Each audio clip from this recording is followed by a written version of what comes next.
My daddy uses Anchor to publish his podcast, and he loves it. Not only can he record, edit, and distribute on this platform, but he can make money at the same time, all for free. If you too would like to get started on your own podcast, go to the website anchor.fm or download the free Anchor app. Don't forget to subscribe. Thanks for listening. Have a great day. Let's go!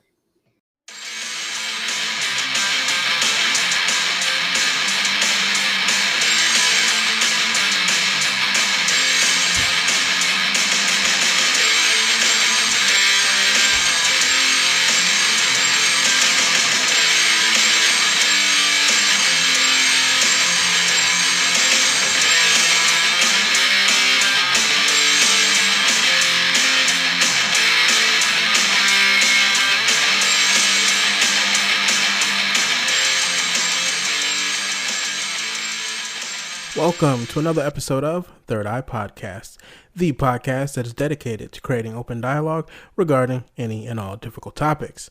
I am your host, Marcus Callahan, and thank you for joining me.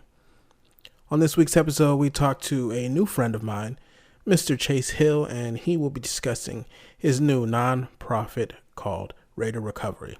Without further ado, Chase Hill.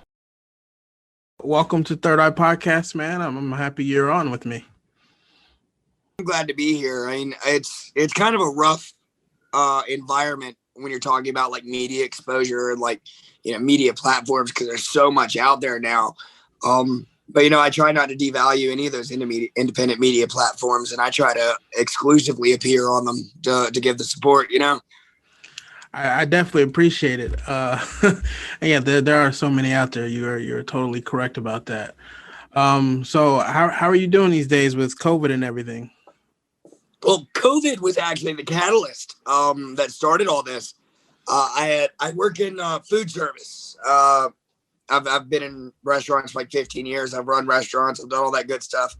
And when COVID hit, I was getting paid like I was going to work, and I had all the time in the world to study and better myself, and time that I wouldn't ever have again, I didn't think. So I dove into everything business related I could get my hands on. And I think I've given myself the tools to really be able to move forward with this project. That's awesome, man. I love hearing stories of, especially during these times, of people who, in a sense, lose something, but they find something along the way and find a way to better themselves. I think it's wonderful. That's really what it's about, though. The whole program, that's for everybody. That's exactly what we want to do for each and every one of our clients, is provide that opportunity to better yourself without creating a system that thrives on the fact that you're going to be back in 3 months. Right. I definitely get that.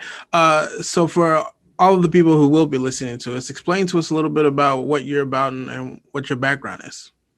Well, my background is, it's been a very hard 28 years. That would be the headline. Okay. I grew up in a domestic abuse situation. My mom and I did not get along. And I spoke about that in more detail in another interview with Psychedelic Podcast. And since then, I have not had any contact with my mother. Can I say I blame her for feeling the way she does? No. But I also gave her plenty of opportunities prior to the interview, because she's a business lady. She's been a district manager and a general manager for corporations my whole life.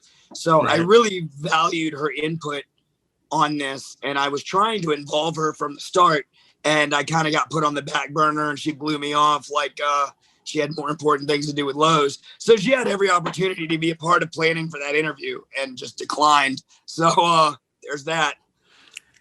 Yeah. You can only give people so many chances. I hear you on that. To continue, let's we can just call it general chaos up until the age of 13. That's the easiest way to describe it, and not spend too much time boring everybody. I used drugs for the first time when I was 13. I smoked marijuana with some high school kids in the park. I got my first gunfight when I was 15. There were several more to come over the years after that. Today, I don't do well with fireworks at all. I did a lot of prison time.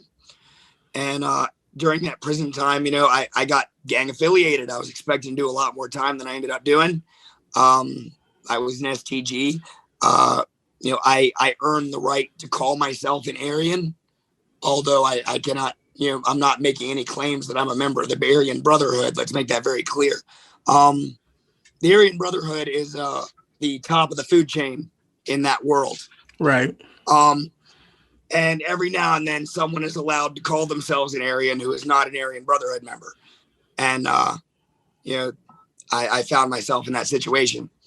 And I bring that up and I talk about that because I want to say, I'm a white guy covered in gang tattoos that aren't very copacetic in today's setting.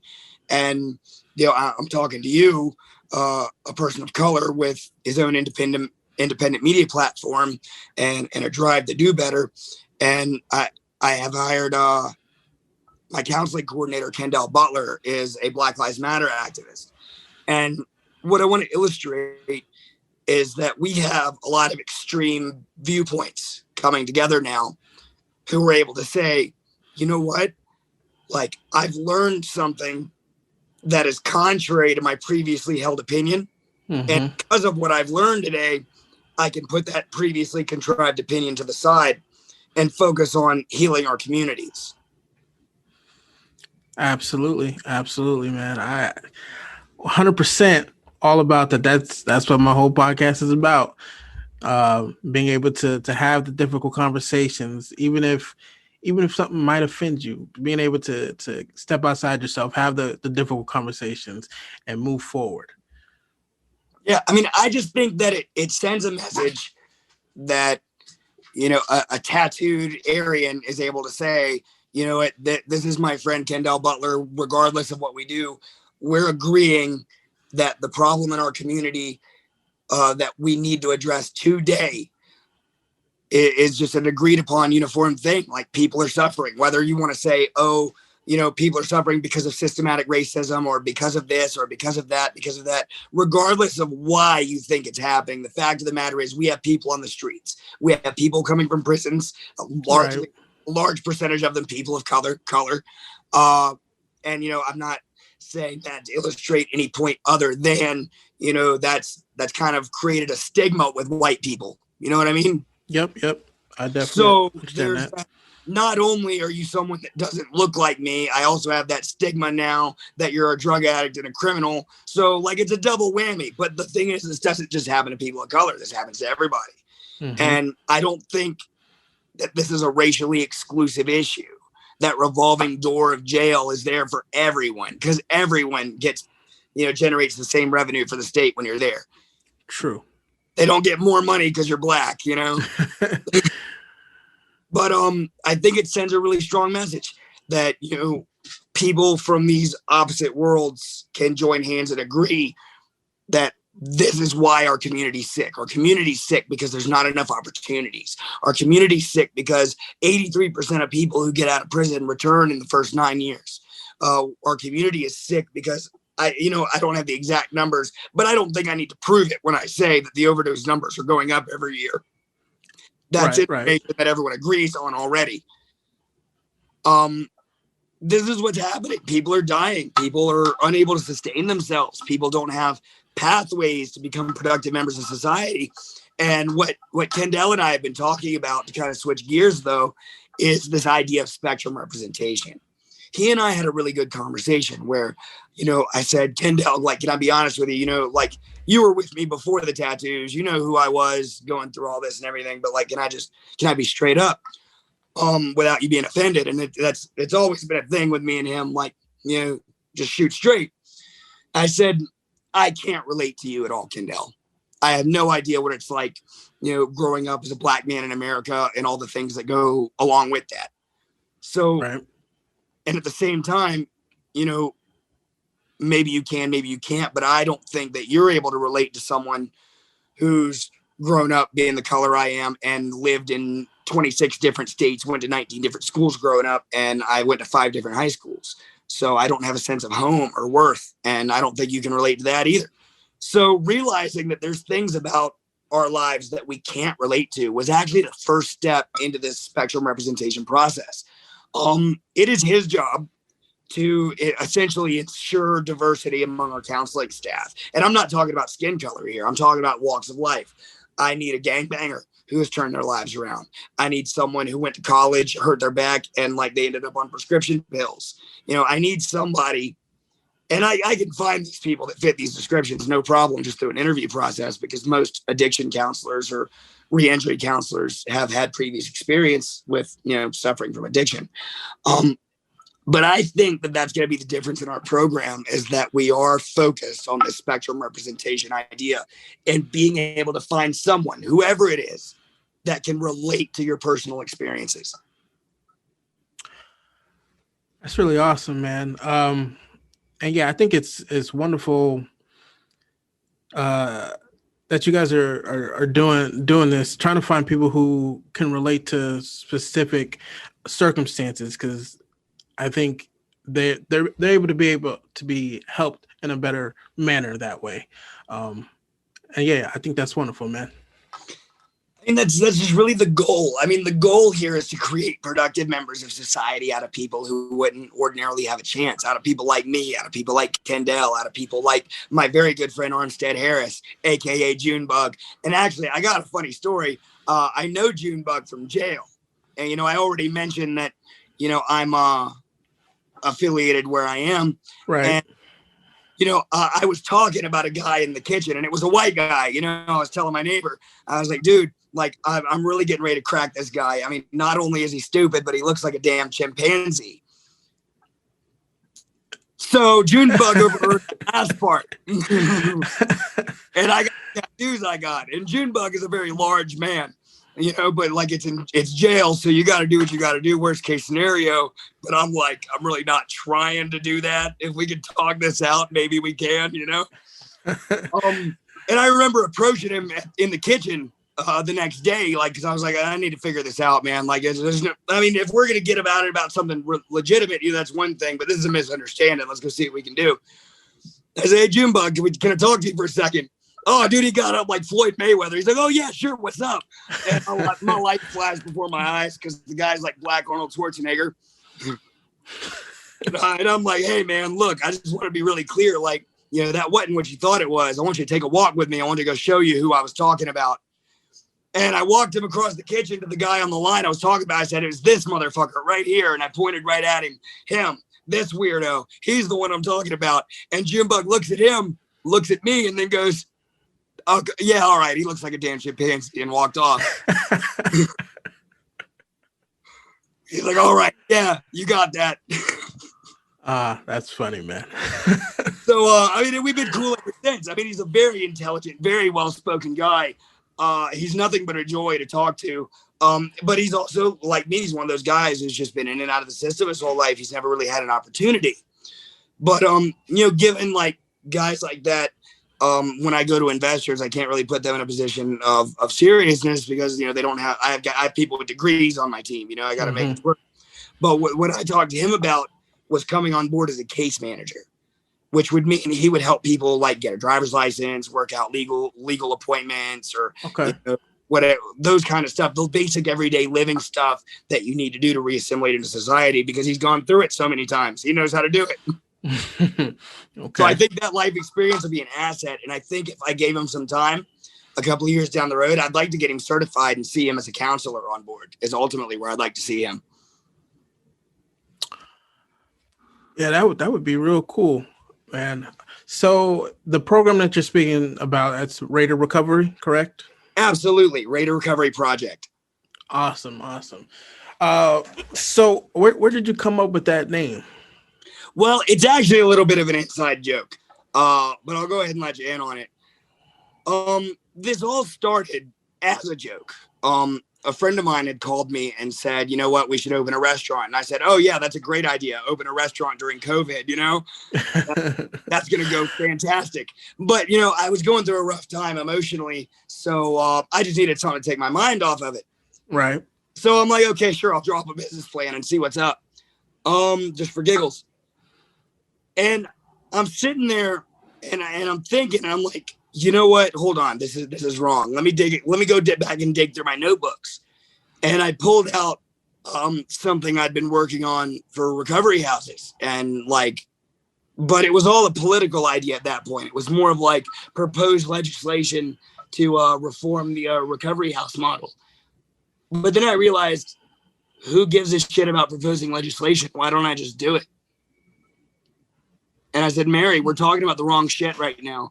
We need to take this draft that I did about this legislative proposal, and we need to use that as the business plan. Okay. So we started thinking, started talking about numbers, started talking about statistics, started talking about overdose rates, started talking about Bruce Alexander and his research in the 70s. And that's really the basis for our model, is Bruce Alexander, because we're all familiar with the rat in a cage experiment, where you get a bottle of water, you get a bottle of water with cocaine, and every time the rat prefers the cocaine and it'll use it until it dies. What we don't realize is that experiment was done in the early 1900s. So that experiment's over 100 years old. Wow. And we're still using it to pull all of our information for how addiction works. Well, in the 70s, Bruce Alexander was like, yo, this experiment, this is all wrong. The rat has no choices. All it can do is either drink water, live in isolation forever, or get really high. So, of course, in this scenario, we're going to see a 100% overdose rate. From the rat's point of view, getting high is the only meaning to its existence. Right. So he built Rat Park, which was essentially heaven for rats. Lots of tunnels, colored balls, cheese, hamster wheels, all this good shit. And then he put the water bottles on that cage, and something really amazing happened. There was a 0% death rate. Wow. And minimal compulsive use of the drug. So you're telling me right now, with hard, concrete scientific evidence, that we went from a 100% overdose rate to a 0% overdose rate just by allowing the rats to be connected. So we've spent the last 100 years, correct me if I'm wrong, doing everything we can to remove addicts and criminals from society as effectively as possible. So if you wanted to create a system that made that stuff worse, you would make that system. And that's the system we see. People say the system doesn't work. No, it does. It works for exactly what it was built for, making money off of you. Right. Hang on for 1 minute, man. Yeah. I think it's really, really wonderful and interesting that you decided to take this upon yourself rather than go the legislative route. Well, I mean, this has grown so much. And I'm at a point now where I'm allowed to start name dropping some people, because this has been so formative and they've had other projects going on. And, for purposes of their brand, they needed to be focused on what they were doing at the time. But I mean, I hired a marketing consultant, Tina Marie Trimpert, who also runs the Psychedelic podcast. Right. Shout out to them. And she's been doing a great job. And I have nothing but love and respect for everybody at the Psychedelic podcast. Don Wallace, Robert Trimpert, Tina. They're great. It's my favorite panel of non-experts, I'll tell you. And I've been able to get in contact with a woman by the name of Stacy. I don't know how she feels about being fully named, so I'm not going to. Miss Stacy she's essentially right now become my Yoda. And she's the next best thing to a freaking wizard that I have. So she's been great. She's got 3 degrees, one from Harvard Business. And I've got a program director, Autumn Wagner, who actually specializes in, domestic abuse, escaping abusive relationships. She works on housing for marginalized groups like drug addicts, criminals, and stuff. She spent a lot of time running a program at Pyramid, which is a drug recovery corporation. And she's such a great fit for our program. I brought her on, and I was actually able to connect her with another buddy of mine, Nigel, who's been writing books about, abusive relationships and stuff. And I had talked to both of them about incorporating some kind of curriculum we could use for healing from abusive relationships, because we all have so much emotional baggage, and that's a lot of the reason we relapse, I believe. Right. So a lot of people won't do it, but I want the program to be there for those who are willing to do the work on themselves. So what we're doing now is we're all kind of like collaborating on a way to do that. And what he has is he wrote a book. Hold on just a second. I'll fish for that name for you right now, the book, because it sounds amazing and I need to read it myself. You can find it on Amazon. Give me 2 seconds. Right. Yep. There it is. It is How to Avoid Making the Big Relationship Mistakes by Nigel Beckles. And you can find it on Amazon. And he's a very intelligent, well-spoken guy. I'm very happy to know him and get to chat with him. So we're all talking about like how we can maybe create some kind of curriculum for not only the past relationship stuff, but how going about building positive relationships in the future, which I think is a super important aspect of recovery. Absolutely. Being able to communicate clear and effectively is definitely important part of anything, especially recovery. Yeah, I mean, what we have here is we're essentially making that rat park I talked about on the human. Mm-hmm. Instead of tunnels, we're gonna have work shuttles, because the biggest problem everybody faces is A, I don't have a job, and B, even if I did, I can't get there. Now I solved all that for you, homie. I found you a job, and I'm gonna take you there. We want the on-site counseling because it's really hard to make time when you're working so much, because when you're trying to transition, you have to work so much. You need the money. Right. So it's really hard to find time for counseling, medication appointments, and stuff. Yeah, homie, I got that for you too. It's right under this roof. You ain't even got to go down the street to buy cigarettes if you want. Give me $5. I got a pack for you. We can make this so much easier than it is. And all we have to do is be willing to let go of some of our profit and use it to redo the program. And that's why I want to structure as a nonprofit, so that there's never at any time an incentive to go, well, we're up $100,000. I could just give myself a big crazy bonus. Nope. Got to clear it with the board of directors and find a reason to use that money. So, I mean, I realize that, I've made some choices in my life, and I've taken the steps to remove temptation from the equation, because it's all about recycling, really. Because as long as we keep reinvesting that money into the program, we'll have more to offer. We'll have more programs. I mean, I'm going to be policed by a board of directors, as well as I'm going to be policing that board of directors. Right. Everything gets voted on. Everything is serious, and everybody on this board of directors except for me has a degree, so they probably know a little bit about something, Right. Ultimately, I would like to see who I'm going to refer to as my business consultant as a treasurer, because again, just to make it clear, like, I can't be the treasurer because I'm the founder and executive director, and that's a conflict of interest. Right. So operating as a nonprofit, I think, is definitely going to be the way for eliminating the idea of greed. Because the thing is, there's going to be money in this, but the money is for our clients. Absolutely. The core idea of this is something that's just so profound. It's really just service consolidation. That's all it is. But it's something that's really needed, especially in today's society. So, I mean, thank you for taking this on, man. I have so many people in my family who, if they had this opportunity, things would have ended up differently. Well, I actually say something about that in my business plan. I talk about my brother. I had to shoot him once. I really did. He had called me from Maryland, and he said, "Hey, man, I'm tired of using. I don't want this anymore. I just got out of rehab. If I hang out here, I'm going to put a needle in my arm." And I was like, "Look, man, I don't know exactly what I'm going to do with you yet, but I have money for a bus ticket. Get on, come out." So he did. And I set him up with a place to stay and stuff. And, he started hanging out with this girl, making bad decisions. And he lost his place to stay. And but the whole time he was there, he couldn't find a job because of his felony record. The jobs that would hire him were starvation wages, minimum wage. Mm-hmm. So, he had to try to figure something out on the side. Transportation was an issue. He had all these problems, and they're the same problems I've had, but I don't want to talk about my experience just yet. I'll get there. His experience could have ended a lot differently, because what ended up happening was he ended up in a situation where he could not self-sustain in any capacity. And he was considering going back to Baltimore, and he wanted to stop by and say bye before he left. I told him, man, that's not a good idea. What you ought to do is go to rehab around here. That'll give you 30 days to figure something out, and you can go to a recovery house.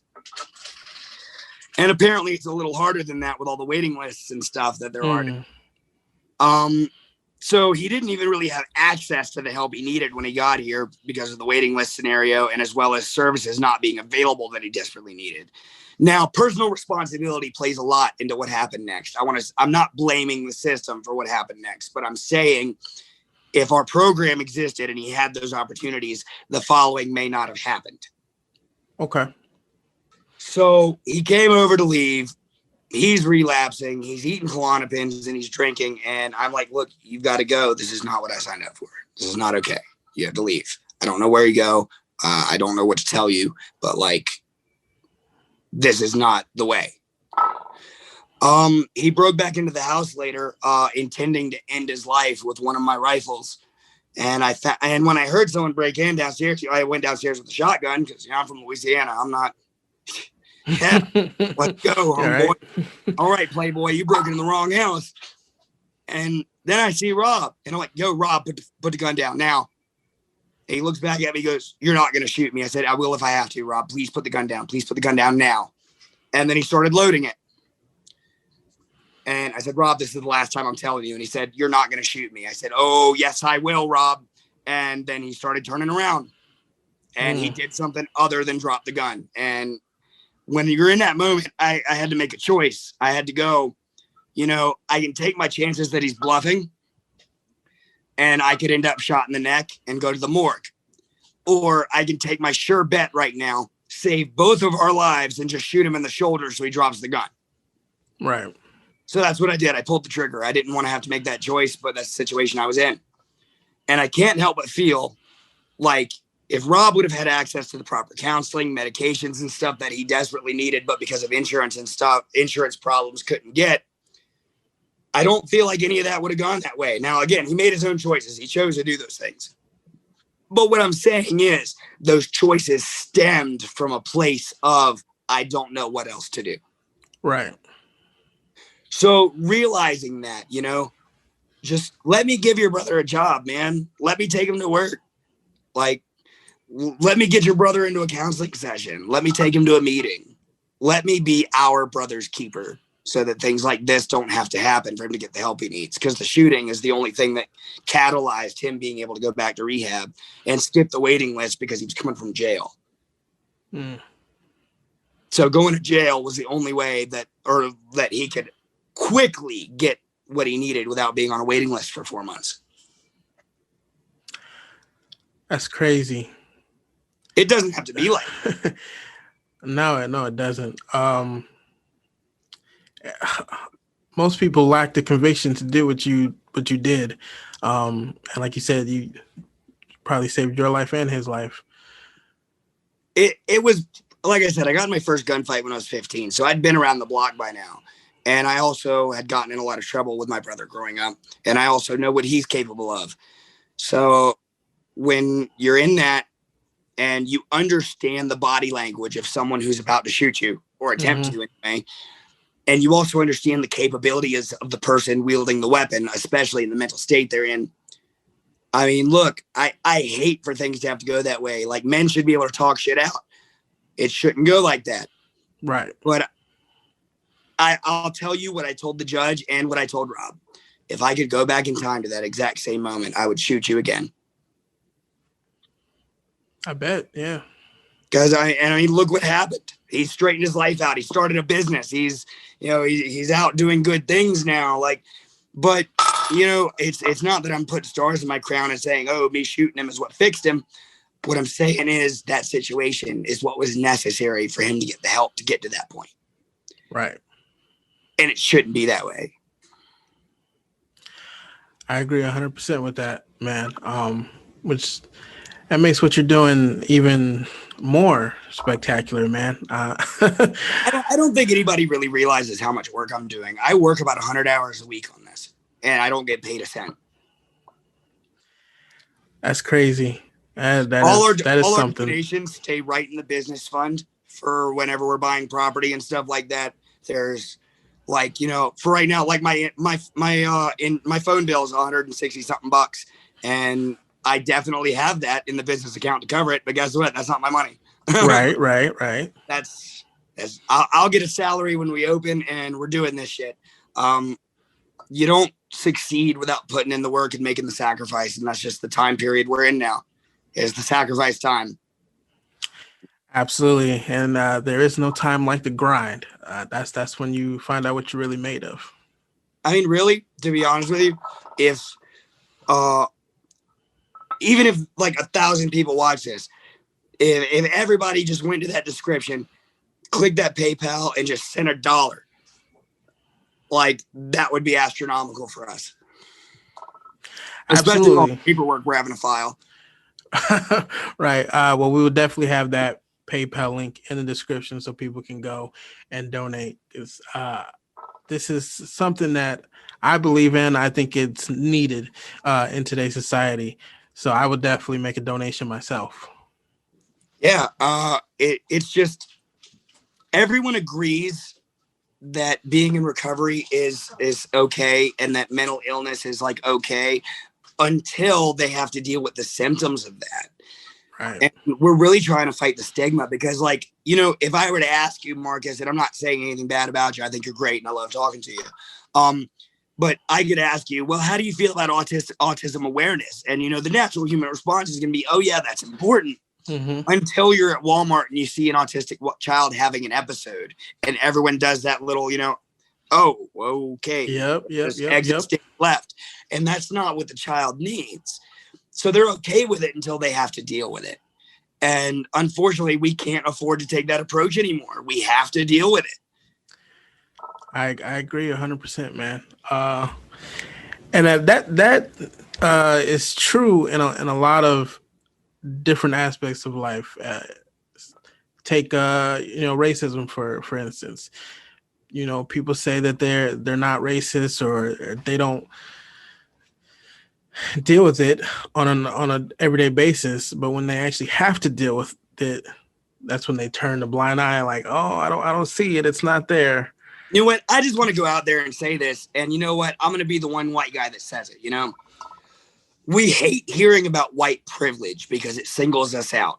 And right, I get that. And as a demographic, we've never really been singled out, so it's a new feeling for white people to have that light cast on them. You know, like, you know that meme where everybody's standing at the noose and someone's looking down at the kid like, oh, first time, you know? Right, yeah. Like that's the white guy now, you know? And it's really not about who's being hurt or why they're being hurt. It's the simple fact of the matter is that people are hurting. People are hurting, yeah. Whether you're black, white, brown, I don't care if you're a Latin king, if you're a blood, if you're a Crip, if you're an Aryan, I don't care what the hell you are. You're a client now. And we're here to help. I mean, absolutely. I've learned a lot over the last few months, especially quarantine, about like, you know, what racism really is. And now when I read, and I won't say too much about this because I don't want to get myself in trouble with people who would disagree with my choice to talk about it. But the 88 precepts in the Aryan belief system says a couple of things that I think is worth noting. Unfortunately, they don't get practiced in a setting that's not a strict structured prison setting, because Aryans in prison and Aryans on the street are two totally different animals, whether you realize it or not. The 88 precept says the concept of equality is a lie. For the plow horse to pull as much weight as the racehorse, we'd have to cripple the plow horse. I mean, for the racehorse to pull as much weight as the plow horse, we'd have to cripple the plow horse. Right. For the plow horse to run as fast as the racehorse, we would have to cripple the racehorse. In either case, the pursuit of excellence is the pursuit of equality is the destruction of excellence. And we also see it said that, yes, we are racists, but not by the definition used today. Just like any ism in the English language, where people who are proud of our race, you know, all that good stuff, you know, nationalists, patriotism, you know. But what I learned racism is recently is racism is the stuff that you're not aware of. Racism is me feeling uncomfortable asking a black guy for directions on the corner at night. Right. And it's not that I did anything to discriminate against him. It's that ingrained feeling that, you know, approaching someone who is not like me is weird. And for whatever reason, white people feel this way, but they're afraid to say that. I'll say that. You know, I like to deal with people who look like me, sound like me, and stuff like that. And my counseling coordinator, Kendall Butler, will tell you the same thing.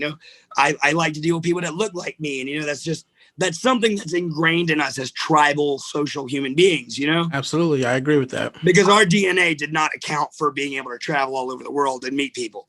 Like 2,000 years ago, someone in Europe would say, what the hell's a black guy? Yeah.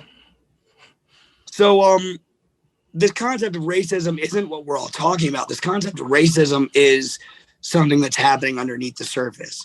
And if I'm aware that I hold a predispositioned idea to deal with people that look like me, then I'm also aware that I could potentially miss out on giving people opportunities who deserve them. So we can't really do the concept of color blindness, because color blindness says, there's not an issue. Don't see color, Right. What I think is okay is I think that it's okay for the plow horse to celebrate that it can pull a lot of weight. I think it's okay for the racehorse to celebrate that it can run really fast. Me and LeBron James cannot play basketball together. We are not equals. I would have to put him in a wheelchair, and even then, I think I'm hit. So it's okay for us to be different. It's okay for us to excel in areas that are different from other people, and that's fine. And sometimes the things we excel in are stereotypical. Every now and then I meet an Asian who's really good at math, and there's always that joke, tiger parents, But I want someone to explain to me why that's supposed to be funny. Because once you explain why that comment's funny, it's not funny anymore. It's not funny anymore. Absolutely. Once I explain, you had tiger parents, I am saying, you're an Asian, and I know Asian parents are strict, and they probably waxed your ass a lot. And that doesn't sound funny anymore. That's true. And it's the same thing with sexual abuse, to be honest, or sexual harassment, to be honest. If you ask a sexual harasser to explain why their jokes are funny, they all of a sudden don't become funny anymore. Yep. Absolutely. And I think that's the conversations we need to start having. Everyone's so worried to say, oh, no, I'm not a racist. Oh, no, I'm not a racist. But I'm absolutely a racist. Absolutely. But the thing is, those are behaviors that are learned over time also. And if you can learn something, you can unlearn it. Just like how I'm trying to apply this to the program is we've learned coping mechanisms of using drugs. Just like, I had grandparents who didn't go to school with black people. And they hold an opinion on the Martin Luther King era that is very different from what I was taught in school. So, I was taught to view that differently already. Now, I'm not saying my grandparents are bad people. I love them to death. But, it's just this cross-contamination of generational gaps, I think, a lot to do with racial tension today. And like I said, if I can learn it, I can unlearn it. Like I said, I video call with Junebug and Kendall all the time. I love both of them. And I have no problem holding hands with that man on the front page of a newspaper and saying, screw all this extra shit. We got rated recovery to do. And we agree that this is important and what the community needs. Absolutely, man. That is a take that not a lot of people will on both sides will agree with nowadays, but I think you're absolutely right. It's a learned behavior. It can be unlearned. And it's all about putting in the work to unlearn it. And in the process of doing that, I've learned a lot of things about myself, not even just the subconscious racism. I've learned that I view a lot of things really fucked up ways. When I see a woman that's got 3 kids with 3 different baby daddies, I don't even consider the option that, there could have been a rape incident or, this is someone who's just struggled to find love. I don't think compassionately about that at all. My first thought is really look at you, get your life together. And that's that stigma thing. And I realize that I have stigmas about a lot of social situations that need to be addressed. And in doing so, I think that's better prepared me to fight the stigma of drug addicts and criminals. Absolutely, man. So you did mention that you wanted to take this to Congress. Absolutely. Have you started putting that into motion yet? Well, I've been communicating with state representatives and stuff, but I would like to have a foundation better to work from. Obviously, once we're a respected and established corporation, people are more willing to listen. Mm-hmm. But back when all the riots were happening, I was actually working with someone from the state representative's office due to politics. I'm not going to name anybody because I'm not sure if I'm allowed to. But first names only. Oscar. Oscar was great. Okay. So I had actually drafted something called the Social Reform Act, and that centered largely around extended police training and, actually organizing some kind of class, especially at the high school level, that actually teaches people their rights. Because this isn't like a police are bad thing. This isn't a people are bad or like our citizens are bad thing. This is a people in general make bad decisions. Right. So if a person's capable of making bad decisions, just because we put a uniform on them doesn't mean that went away. True. Facts. Just because this man is supposed to be this model, character doesn't mean he's not human. You got somebody punching you in the head, resisting arrest. Eventually you're going to get pissed off and stick him in the neck with a taser. That's just human. But what needs to happen is, and I had a recent interaction with police, where I was able to have a very positive experience. And I just said from the gate, look, man, hey, you're doing your job, right? I'm just trying to protect myself. That's all. I'm more than happy to stand here and have a conversation with you. But we can all just calm down. It's not. I'm Chase Hill, NB7175. Please feel free to look that up. That's my state number. You'll get everything you need to know about me, and we can talk about what's going on here, Mm-hmm. And a lot of people, when they first see the police, that panic button hits. And we have to realize that when a person is operating under the conclusion that my freedom might be taken from me very soon, that's a very stressful feeling. So this is already a high stress environment. So I feel like on an all around basis here, we need to have extended de-escalation training for police. We need to have, some kind of organization, class, something that can teach people their rights and how to effectively use them when dealing with the police. We wanted to increase police accountability, because how often do we hear, the body cams weren't functioning that day, and it's only whenever that body cam would prove you right. Right, exactly. So in that legislation, it said no body cam, no case. Oh, okay. I think now you have the incentive to make sure your technology works. That is true. Why are we releasing police officers with faulty technology that fails? It's a good question, my friend. It's not failing. That's why. Exactly. That's why. We're talking about cops that buy tanks and grenade launchers and stuff. And you're telling me that a $50 body cam from Amazon is beyond you? No, it's not. I don't want to hear that shit, Playboy. Period. Right. And there was a lot of things in that. But so what we've done is we're looking at Portugal, who has completely decriminalized all drugs from marijuana to crack. And what they've done is they took all the money they would have used prosecuting these people and put it into reassimilating them to society. They've created programs where if you hire a drug addict, the government will bond them and pay a portion of their wages just for hiring them, to incentivize employers to hire these people. So we're ultimately looking for a situation in America like that one day. And it's going to take a lot of work to get there. But I think that if you put me and Kendall in front of Congress, I think we could at least be heard. Hey man, I hope that day comes, because it's needed. It really is.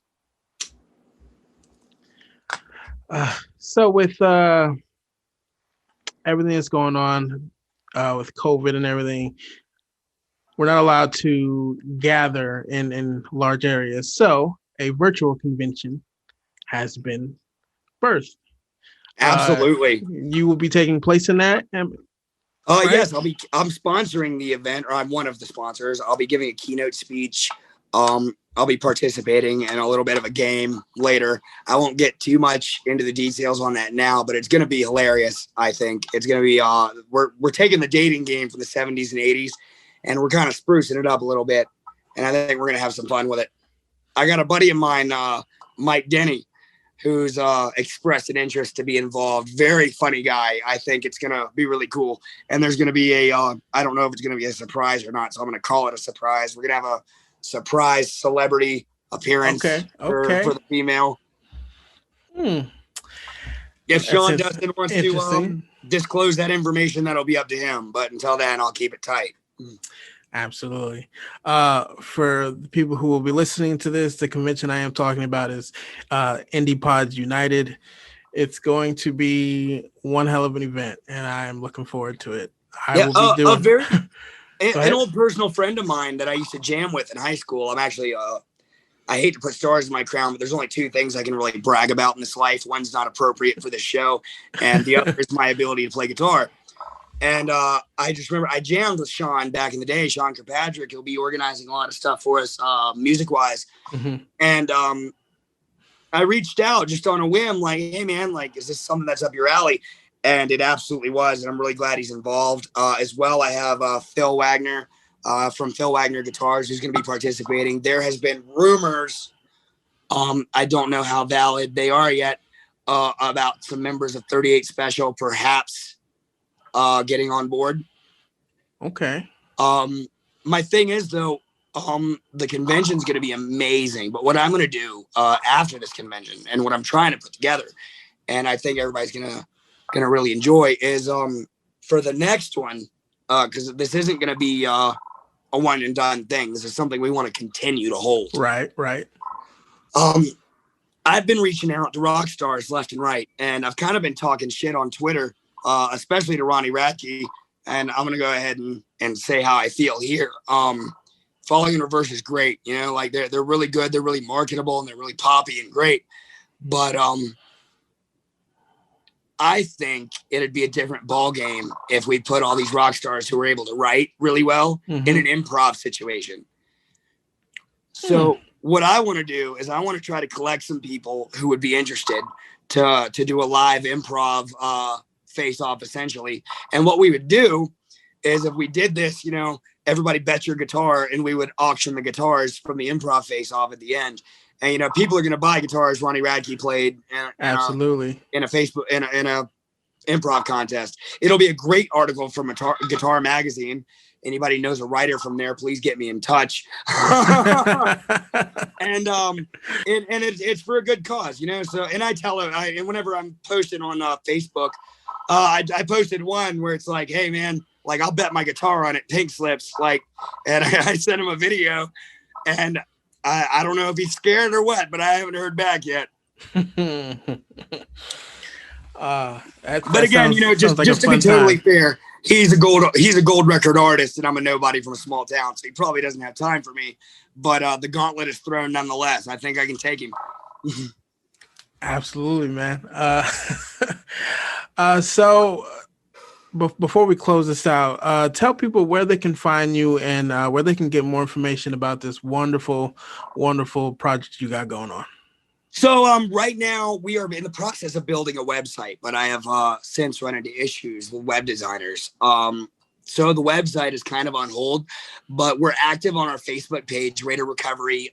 You can find us again on Facebook group. We can put a link in the description, as well as, I mean, I already get like 250 Facebook requests a day because I've been going on shows and talking all over the place. So we might as well go ahead and put my profile link in there too. If you got a real bad enough problem, just shoot me a text.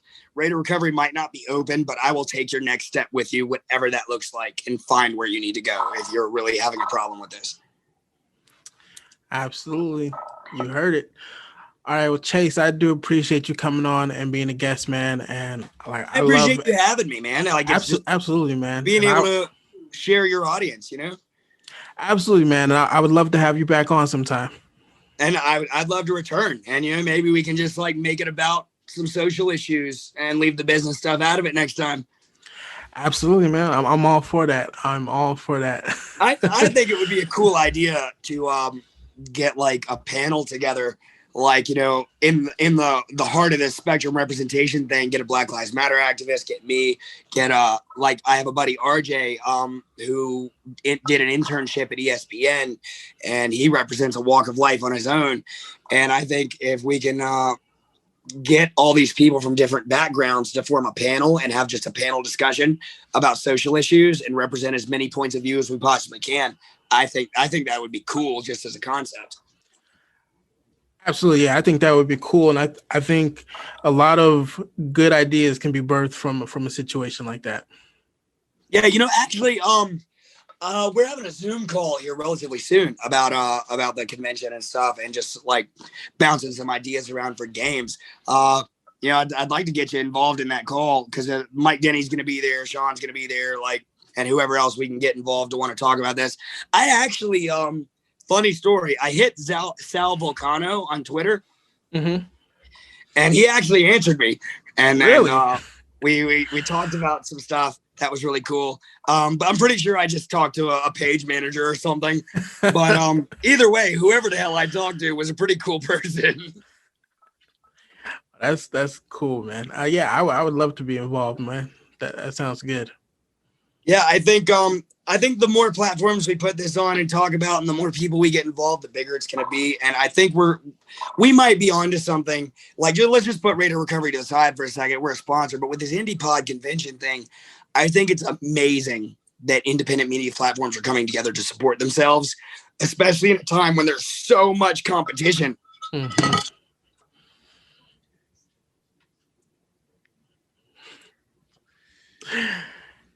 Yeah, I think it's a wonderful thing that just the community that's it's been amazing, right? Yeah, it's been absolutely amazing. Like the support. I'm talking to people every day that I have no right to be talking to, like a guy like me, like recovering drug addict, criminal, who's just trying to make the world a little bit of a better place, talking to people with degrees who are trying to help me do that. Like, that's usually not a situation I've ever found myself in. So this network we've created has been beneficial for absolutely everybody involved. Absolutely. I agree, man. I've met, through this, I met you, and I got to learn about this wonderful project that you got going on. And I've talked to so many people, and and the convention hasn't even started yet.